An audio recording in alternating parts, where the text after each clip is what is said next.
I know I was scheduled to put it earlier, but something came up, so here I am now. And don't mind the obnoxious dog outside that's deciding to bark at literally anything and just be an endless barking machine. Anyway, so Hydrangeas in Magic. And I actually have two here. There's one there, and another one there. So, again, now Hydrangeas, we'll go over the classifications of them. The Hydrangeas are a moon plant, meaning that they're associated with the moon. Hello, Adam. Or you could also technically even say that Hydrangeas can also be related to Venus because of flower, but primarily Hydrangeas are related most to the moon because they are heavily water-based, hence the Hydra in the beginning. And Hydrangeas are most well known to be used in doing magical workings that involve any kind of hex breaking that involves love magic, or any kind of magic that involves emotions of any kind. So say if somebody has hexed another person to have issues and challenges and struggles with love, they should use Hydrangeas to be able to break that. And depending on what color the Hydrangeas are, that also adds significance and changes to the plant's effect. So, Hydrangeas usually, hello Caleb, usually we talk about the standard, the pink ones, usually, because those are the most general color that they are used when doing any kind of love hex or breaking work. But also Hydrangeas can also be used to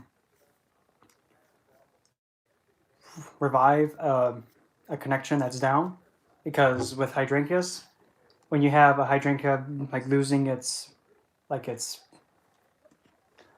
doesn't look alive, it looks kind of like droopy. When you put Hydrangeas in water and you submerge them for some time, it actually opens them back up. So Hydrangeas can be used for types of workings that involve like a love interest that's kind of faded out. Hydrangeas can be used for that reconciliation and love restoration or love healing between two people or individuals. And that goes for both the pink and the white. There's also another color, blue, but blue is completely different. And it's not anything, it's blue Hydrangeas, on the other hand, they're much different in the way that they were used and how they're given. Blue Hydrangeas, especially when it comes to like love and emotional connection, if that makes sense. But for blue Hydrangeas, in the Victorian era, blue Hydrangeas were actually given to a party that was having interest in you. To show your condolences and to reject them, you would send them a blue Hydrangea, because it's essentially saying, I'm not interested in you, so here's my condolences. Yeah. So blue Hydrangeas are actually meant to, you can use that as simple, like a gentle love banishing, like I'm not interested in you, banish. That makes sense?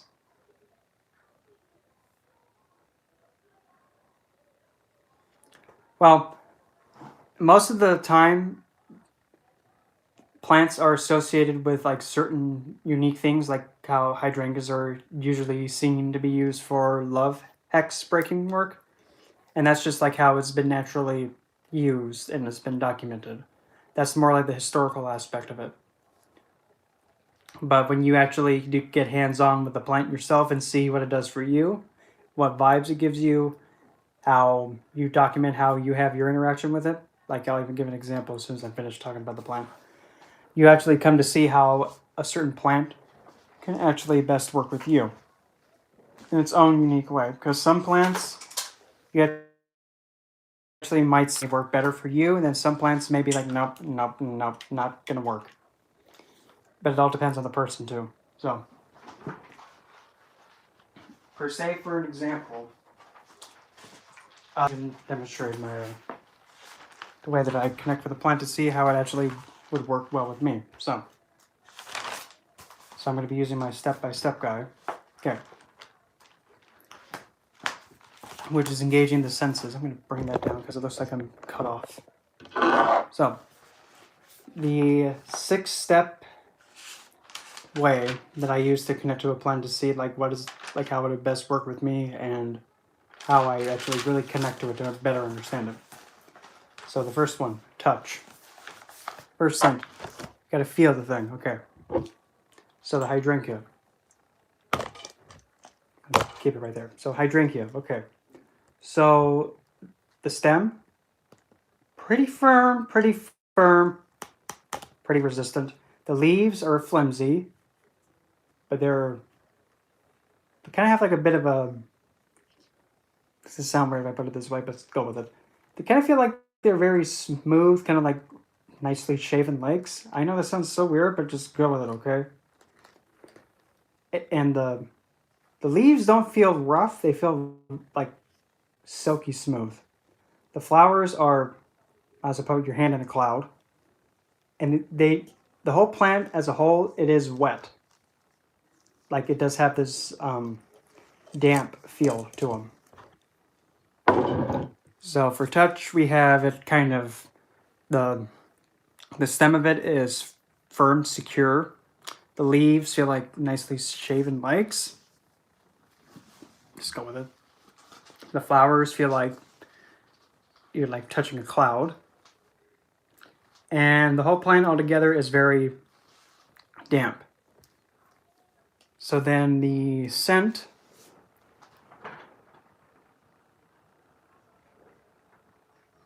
is very, very, very, very faint. But it does have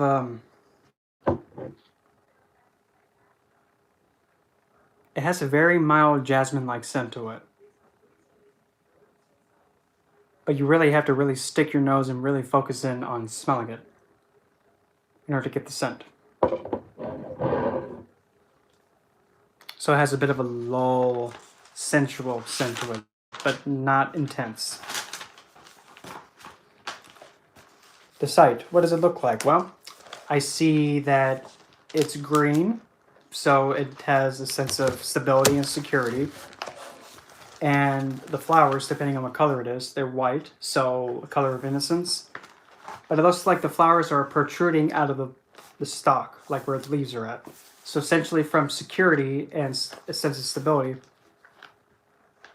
I have, yeah. So using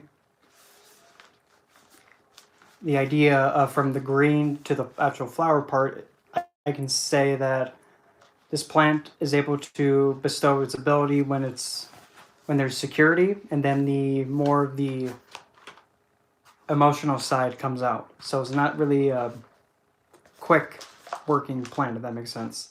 It likes to take its time and be secure, then it gives. Now the sound. Now you're probably going to be looking at me like, what the heck? How can the heck can you hear a plant? Good question.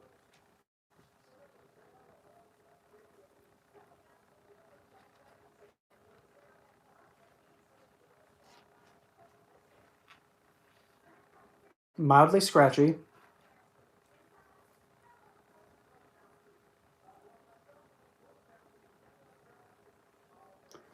And the flowers are very gentle. Pretty much close to being mute. So it doesn't have that much of a sound to it. It does have a bit of a scratchy sound to it, but it's mute. So that means you can see this plant working on things in a way that it doesn't get detected. So it can work silently and not be detected in doing hex-breaking work. The taste, I'm not sure if hydrangeas are poisonous, so at least for me, when in doubt, I assume a plant's poisonous. When in doubt. So I'm not going to put this in my mouth. And then the sixth sense, the intuitive. So I need to grab a writing instrument real quick. If I can't find something to write with, never mind, I just did. Even though it's a marker, I do not want to use a marker, but if I have to use a marker, screw it. Okay, so for intuitive, to best put it, essentially all that has to be done is you just stare at the plant for a whole minute, and then whatever you have going on in your head, you just write it out.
So, intuitively, this is what I got.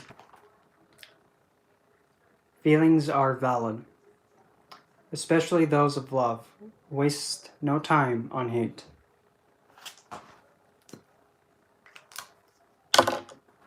So, there's that. That's the intuitive part. And then after that, now we then would take a look and see like what other ways it was used in the craft, which I've already mentioned. Used for hex, for love hex breaking. And since it's also a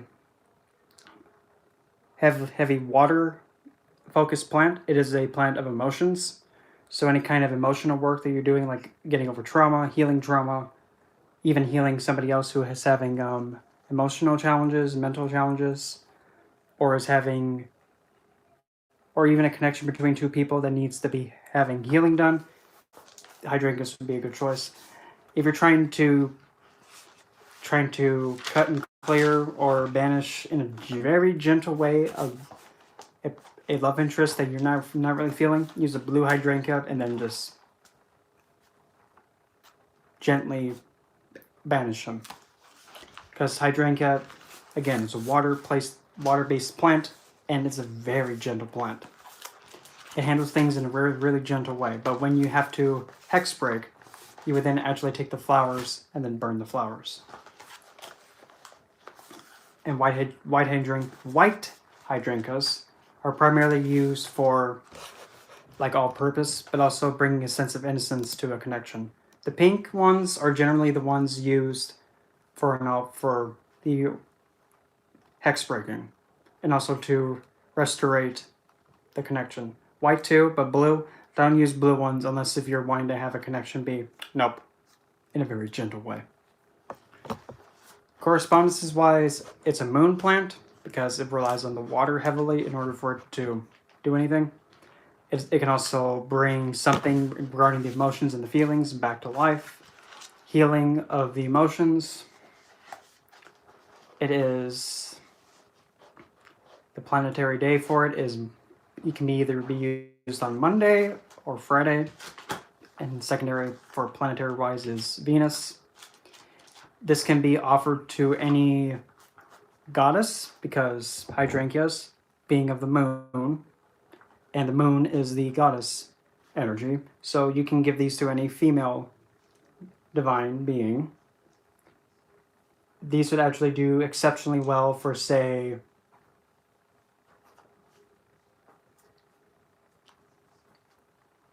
crap, I just had her in my head and I lost her.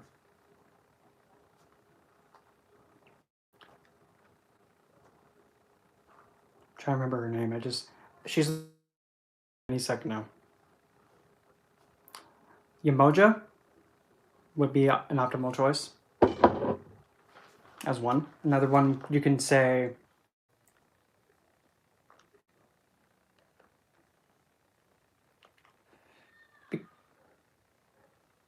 Don't know what that was. I'm going to assume I didn't hear it. So with that, you can also say even Lord Shiva, because since it does have that jasmine scent to it, it can reasonably be said that as well. Diana would be another one. Or Artemis can be another one. Hera, Queen Hera would be another one. Juno. Of course, Aphrodite. Why not?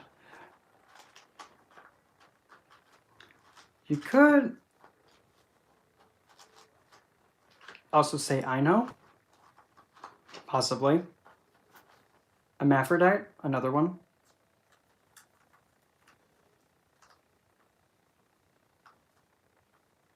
Hephaestus. No, not Hephaestus. Hestia, not Hephaestus. The heck, dude?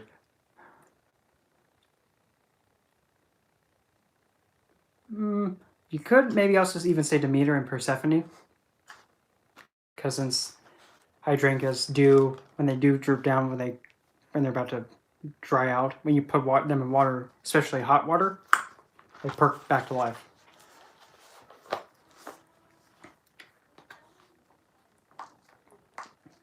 Essentially, any feminine water spirit would take a good kindly to these.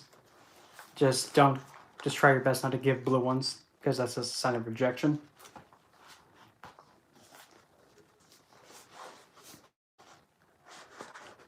And relatively, hydrangeas, especially if you make if you put them in hot water, and when they perk back up, the remaining of the water, preserve the water, and then you actually have water that can actually be used to wipe away any kind of malefic working that tries to swing at somebody's luck and love or their connection with somebody else. You can use that water to cleanse that impurity and maleficness away. And other than that, that's pretty much what I can think of. Hydrangeas are not really used in any other way that I can think of, besides all that I've just said. But pretty much it focuses mainly on cleansing and restoring the romantic and love emotions between two people. It's kind of like a reset to put it back to the way things were in the very beginning, when things were as they originally were. It's a deceptively powerful plant, and it has a lot of effect on the emotions because, again, it's heavily water-based. Because when the plant's dying, you just put it in water and then it restores.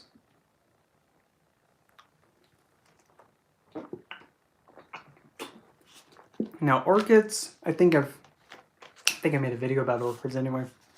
Orchids are actually, they have the Queen Elizabeth root that comes from the orchid, and an orchid's actually a very, it's a sexual plant, believe it or not, and it's a moon plant. It's primarily given to, say, like, booster the ability of a man's potency and a woman's potency. It's also a beauty plant, but is also related to Aphrodite, any female goddess for that matter. It's also a plant, depending on what color it is. It can also be used for empowerment, power, intimidation, royalty, authority. Potency. And by potency, I'm meaning that kind of potency, the nasty kind.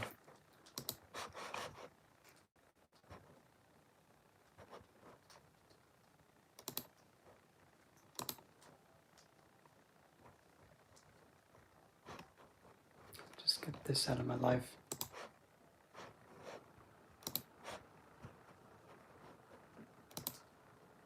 Potency, like the ability to, you know what I mean, that thing.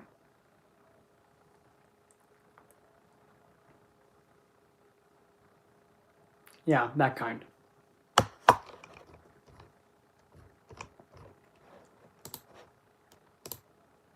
see what else we got. Other than that, that's really the Hydrangeas. So right about now, I'll just leave it for open floor. I'm gonna check something real quick.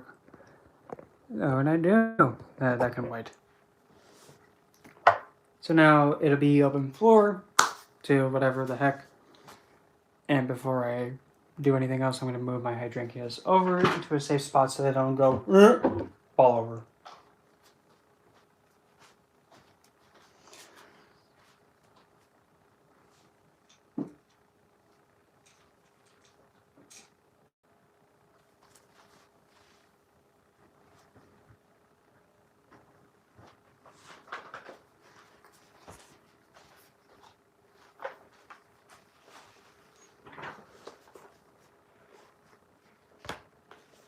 To be kind of honest, I don't. I don't really celebrate holidays that much because I'm just all, okay, whoop-de-woo, just another day. I'm not really festive, if that makes sense. Yeah, blue Hydrangeas are, well, the Victorian age were primarily given. I mean, so it's my birthday, but every time when my birthday comes around, something tragic happens. So I was like, what's the big deal? I used to think it was like a really positive, happy, uplifting time whenever my birthday was coming around. But for the past, I would have to say the past 5 years, my birthday has been tragic each and every time. So I'm like, I don't look forward to it. So, meh with it. Meh with it. But yeah, blue Hydrangeas in the Victorian era were given to... Yes, I know exactly why it's been tragic. And each time doesn't really involve like it coming from me. It's just like each time it's always been either one, somebody comes in and makes a big hissy fit and ruins it. Or number two, somebody who said they were going to be doing something nice for me, turns out they instead turn their phone off and ignore me the whole day, knowing that it's my birthday a few days prior, which that didn't work out as good. Other than my personal favorite, my absolute personal favorite, wanting to have a nice birthday, but instead what they do, they throw a big giant hissy fit and try and gaslight me to the point where I get upset, and they have to push me to the point of crying, and then they're like, why are you overreacting? Just get over it. It's my birthday and you ruined it. Well, for my birthday this year, I pretty much just stayed in my room. And I was waiting for somebody to give me a call and say happy birthday. Well, this was back in 2017. A long time ago. But this year, knowing that it was my birthday, and the day of the birthday, they didn't even bother to pick up the phone or say happy birthday or anything like that. But even then, days before prior, they did say, oh, I'm working on getting you something for your birthday. Working on a birthday gift. Okay. And the day of the birthday comes. Waited all day, didn't say a word. Then the very last bit of it.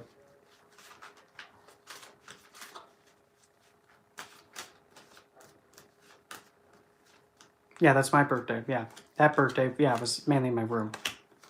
Just waiting for somebody to... This birthday, well, I stayed in my room. I didn't want to go out or do anything. I pretty much just worked. And to make matters worse, too, my boss that I was close to, she died 4 days prior to. So it's like, oh, this is not good.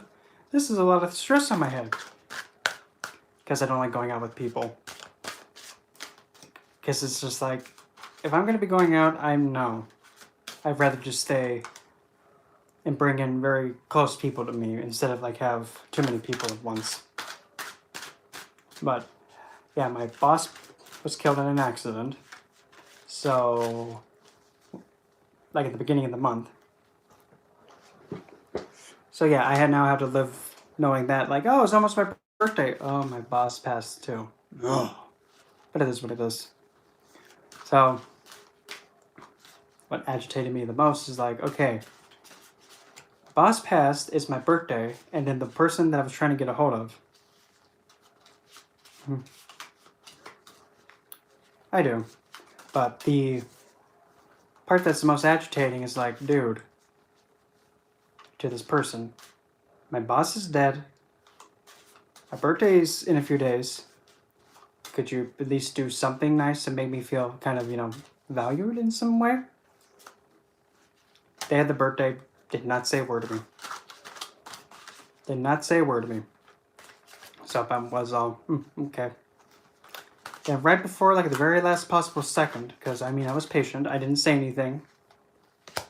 And I was just going about my whole thing, just, waiting patiently. Not a word, nothing. So then, as soon as the last possible second was up, sent a nice point-blank text message like that said, wow, okay. So whenever it's your birthday and you start, wanting something from me, like saying, what you can give me for your birthday, I'm just going to respond with, I don't know, depends.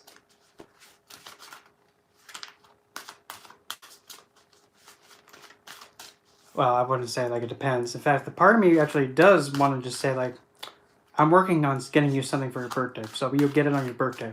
Birthday comes, completely ignore them. Yep. I'll getting text messages from him. I'll just send him one. I'll send a response that says one word: red. READ. Red. Anything that they send after that, red. How come you're just saying that over and over again? Red.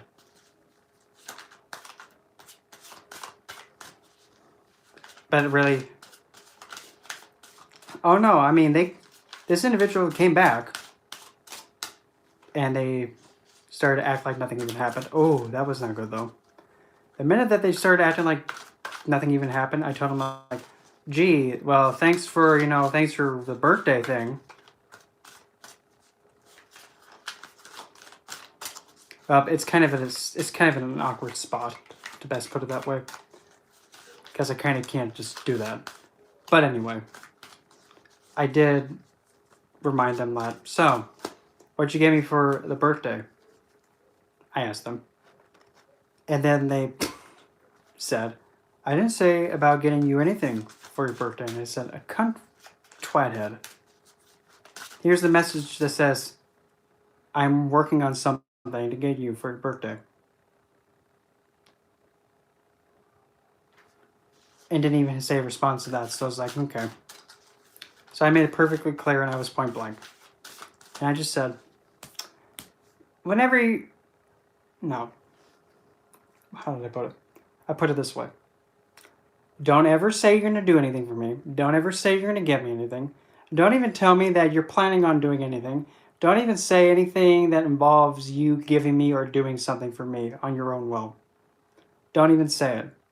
Because I know now you're never going to do anything or even make an attempt to do it. So don't waste your breath.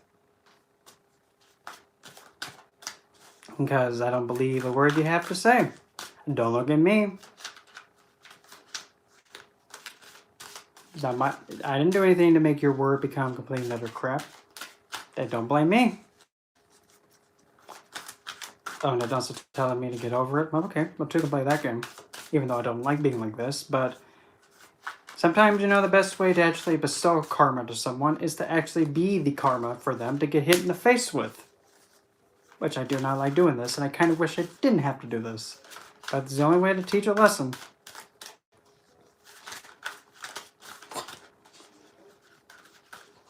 The times it gets funny, actually.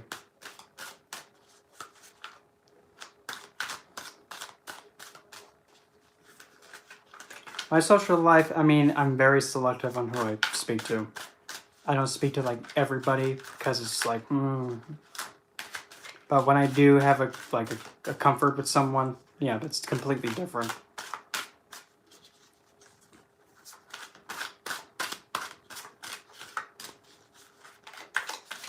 Like here.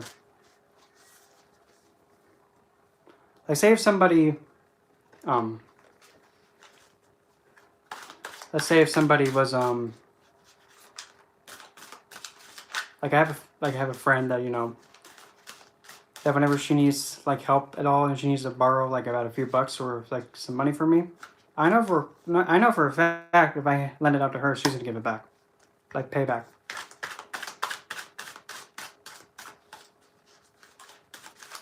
Now, that makes two of us, Adam. That makes two of us. With the social community, yeah.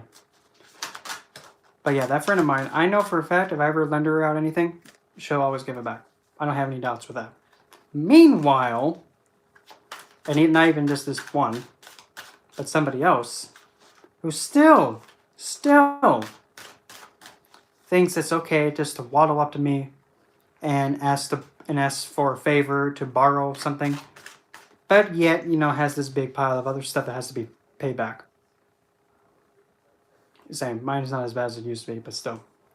So there's this big pile of debt due, and then they come waddling in, being all like, "Hey, I need a favor. Could I borrow something?" No, you're still in debt. You said you do all this other stuff besides the times you messed me over. Kind of played me, and was like, "Oh, no big deal." No. And for the record, if somebody's gonna think that it's okay just to walk up to somebody and ask them for favors, yet they also were a big part of why this person has lost a lot of money, and they're still waiting to get paid back, no, no, no, no, no, no, no, no, no. That just shows that it's very inconsiderate and kind of just vile. I hate to put it that way, but still, if you owe somebody money and if you have the audacity to ask for more, but yet you haven't paid back, no. That shows that somebody is kind of inconsiderate. No. The worst, though, it's just like code of ethics. Yep. Probably the worst, the absolute worst that I've ever gotten. It's someone who has owed me something, and I kid you not, and it's still actually happening to this day, is when somebody said, "Oh, I'll do this for you if you do this for me." Okay, you volunteered for it. I wasn't asking you to even do anything in return, just the goodness of the heart, but okay. Stamped. So then, held on my end, to this day, still hasn't upheld their end. Okay. Marked it down. Even then, did it again. Did it again. Said he would do something else. He said he would do something else. Said, okay. Added it to the list. Don't keep your word. Didn't. Did it again. Did it again. Did it again. So now there's this list. This long list of promises and things still having to be done. 2.5 years later, still waiting. And this person thinks they can waltz in and ask for more. Like, no, you have debt due. And because since it's your debt that you owe me, and I'm the one that's waiting, I'm gonna be charging interest on it now. So everything that's on the list that you have to do is doubled. Same. So this person, unfortunately, I told him, if you keep wasting my time and dragging this all out and wasting time, you could have been over and done with. You just did what you had to do and kept your word. You wouldn't be having me over here getting mad and then being like, okay, everything you owed, now you had to do it twice and doubled. At this rate, it's probably going to be tripled. Oops. What makes it worse is that this individual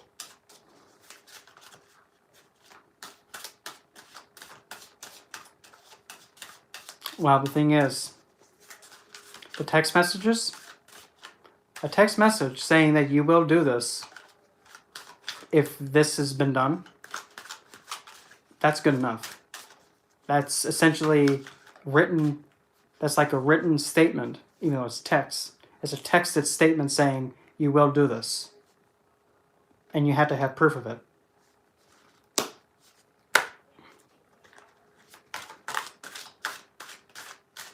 and for each thing that he said he would do isn't fulfilled. Because at least on my end of the bargain, there's proof of it. His end, it hasn't happened. And there's even a tactic that was pulled to be all like, well, we made an agreement saying that I didn't have to do any of that. Really? Really now? There was an agreement made. No. No. Not at all. But so, this agreement supposedly, I spoke to him and I told him, so, this agreement, huh? I just don't have the desire to play a musical instrument. Just me, though. So then I challenged him on it, just like, oh, this agreement, huh? Okay, when was this? Do you have a copy of it? Because I don't remember no agreement.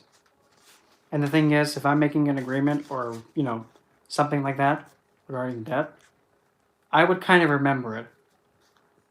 And all that he could say was like, well, we agreed upon it. I'm sure we did. No, we didn't. If we did, I would know about it. I'm not stupid. I'm not new here. And, to be kind of harsh, it's sad to know that your word is complete and utter crap, while at the same time, I'm being over here held to an expectation that I have to be on point every single time and, moving quick, like instantly. Meanwhile, on the other side, it's taking a nice sweet time, just saying other stuff just to get whatever you want, and as soon as you get what you want, you just completely ignore the other person and push them away until you need something else, and then you come up with other crap. Oh, gee. Come on, dude. I'm not new here. I'm not stupid. It's cute that you think I am, but no. No. Because, believe it or not, I put on the impression that I'm gullible. I put on that impression intentionally. But at the end of the day, I know what's going on. I'm not stupid. I'm not new here. I'm not literally the dumbest thing out there and completely unaware of what's going on. So don't even bother trying to think like, oh, I'm going to pull a fast one on him. Don't even. Well, one time, the same person tried to pull a fast one on me by trying to think it might be a good idea to go and see somebody behind my back and try to be very slick about it. But let's just say when you have them drop you off at somebody's place and that somebody is someone that's not good and someone that's caused a damper between the two of you and the connection. Yeah, as soon as he said that, I'm thinking, you want me to drop you where? That's where this individual lives. Are you sure? And I really hope it's not the case. Because if it is, you're done gonna mess up. No, it's not. Okay. Dropped him off there. Drove all the way back home. Walked right in the door. Closed the door behind me. Grabbed my phone. Called his phone. He picked up the first ring. And then I just said, how fucking stupid do you think I am? You think I'm that stupid, huh? Really? So you mean to tell me that I spent money on flying you down here again? And then you had me drop you off over there? Really? Well, guess what? You have nowhere to go now. Because the person's mother hates your guts. And they're not going to let you stay there at all. So now you're homeless. Good job. And no, I'm not going to buy you a room. I'm not going to waste any more effort on you. You can suffer the consequences for this bullshit and crap. Deal with it. Hang up. And even then, he had the bright idea to actually ask me, Brendan, if you can help me get a room, I'll let you slap me in the face. What good is slapping you in the face going to do? In fact, that doesn't make me feel fulfilled. In fact, I don't even see that as an option. No. Come on, dude. Yeah. But long story short, it turns out that he couldn't He was just wandering the streets again, and I told him, I don't know what to tell you. Maybe you should not have been secret, and maybe, learn to, stay a little bit more committed and devoted and actually put in an effort to someone that gives a shit about you than, some vile-looking twat-head that's not the best. But hey, if you want to be with something that can't open their face, have at it. Not my problem. That's all I can say about that.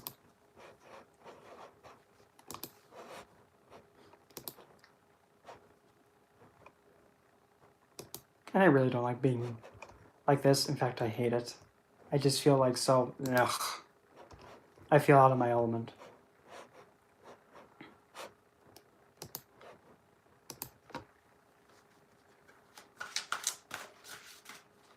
I've even also said at times to the same person, it's like, oh, you're invalidating my feelings and kind of like cutting me off when you're supposed to be there to actually listen and actually be a sense of security. Okay. So remind me when you hissy fit or have an emotional woozy woo to be all like, oh God, look at you having emotions again. Stop it.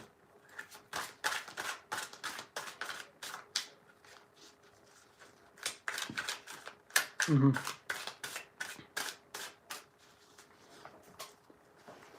Because at the heart of it all, I like to consider myself a mirror to everybody else. When somebody projects out towards me, I deflect it right back. So in this case, okay, so we're going to put in minimal effort, but yet you're the one that told me you need to put in more effort when we were first together. So then the minute that I start doing what you tell me to do, you decide then to do a 360 flip and then do the polar opposite. Okay. I also had the audacity to tell me, well, if we were together, if we were together, I'd actually put in more of an effort for love. Fucker, really? Really? Put in more of an effort for... No, I don't. I don't have one of those, and I kind of don't want one.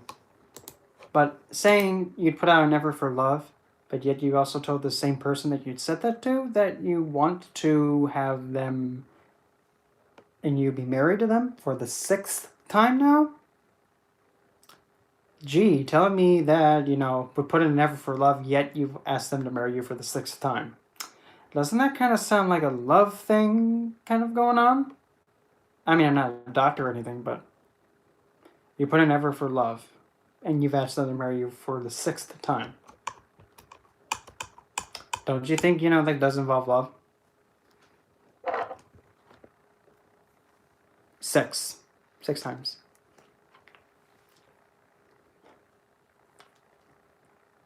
And I'm over here just like, I'm just waiting. I already know my answer. It's the same as the first. And by technicality, we already are by common law. But what do I know? It's none of my business. 6 times that it was actually, popped the question like, were you put up with me for the rest of our lives? Yeah, fine, whatever. But the first time, we actually got like the license and all that. Mm-hmm. And the funny part, his idea each and every time. I'm over here just like, I already know my answer. And so do you dimwit. And each and every time.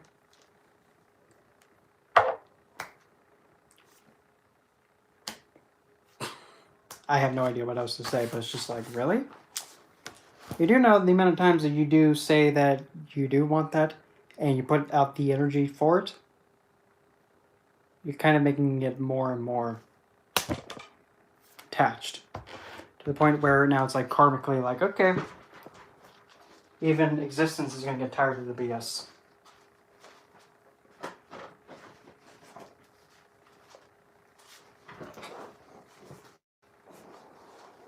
It is what it is.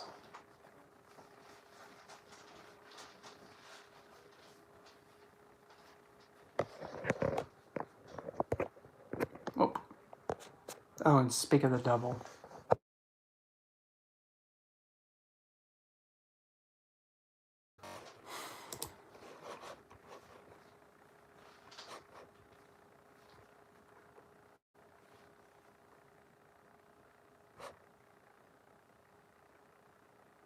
I'll be right back. Gotta refresh something.